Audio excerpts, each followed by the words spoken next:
mother of Baton Rouge gunman, says VA didn't want to help. The mother of the Iraq War veteran who killed 3 officers in Baton Rouge on Sunday said she urged him to seek help from the Department of Veterans Affairs after he left the Marine Corps, but he returned unhappy with the care, according to an interview with PBS talk show host Tavis Smiley. "They didn't want to help me," Corinne Woodley said her son, Gavin Long, told her after visiting a VA facility, according to Smiley's notes. "They only help people at the top, the 1%. Long, an African-American who deployed to Iraq in 2008-09, was shot to death after opening fire on police on a busy commercial street.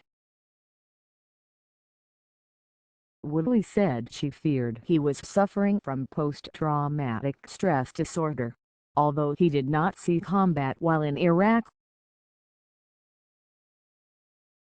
The VA issued a statement this week saying Long had a number of contacts with the agency's healthcare system from 2008 to August 2013.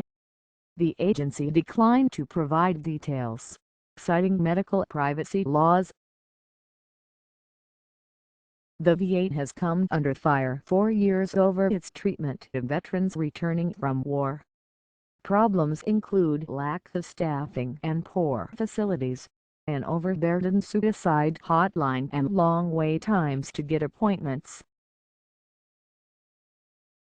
The latter problem was amplified by a scandal over false reports at some facilities that made appointment wait times seem shorter than they actually were.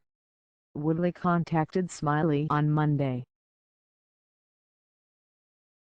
"I would like to shed some light on the situation," she wrote in an email Smiley shared with USA Today. Smiley talked to her on Tuesday and Wednesday and will interview her live on his PBS show Thursday night. According to his notes, Woodley described a troubled son who seemed at times paranoid, believing he was being followed and watched and targeted by undercover cops. Long ambushed the Baton Rouge police on his 29th birthday. Woodley told Smiley that her son anguished over officer-involved slayings of black civilians and said that cops always get off free at the end. She said he had grown angry over the July 6 killing of Philando Castile by a police officer in Falcon Heights, Mint, where Castile's last moments as he lay dying in his car were captured on a dramatic video by his girlfriend. Long complained to his mother that it seemed as if Castile had followed the police officer's orders, but was still shot to death. "If you stand there while someone is treated badly and you do nothing, you are as guilty as the person who inflicted the pain," he told her. "I am a man. I'm just as guilty as anyone else if I don't do anything." From a very young age, her son was keenly aware of even subtle acts of discrimination against black people, Woodley said.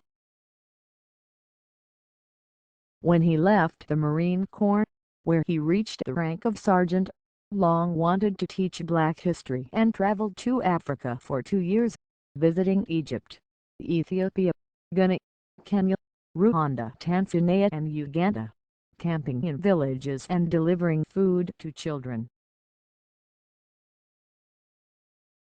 Back home he grew increasingly disenchanted. Gavin didn't see any progress in America with Obama as president. He viewed Obama as a puppet. He believed blacks made no progress economically under Obama. He told his mother that he got funny looks from white people when he took his gun to a shooting range to practice and asked, "Why is it okay for white people to have guns but not black people. Woodley said her son was fascinated by protest groups and closely followed the Occupy Wall Street movement. But he also believed that peaceful demonstrations accomplished little and grew increasingly angry with each news story about black civilians killed by police officers. Every cop killing pushed him over the edge, Woodley told Smiley.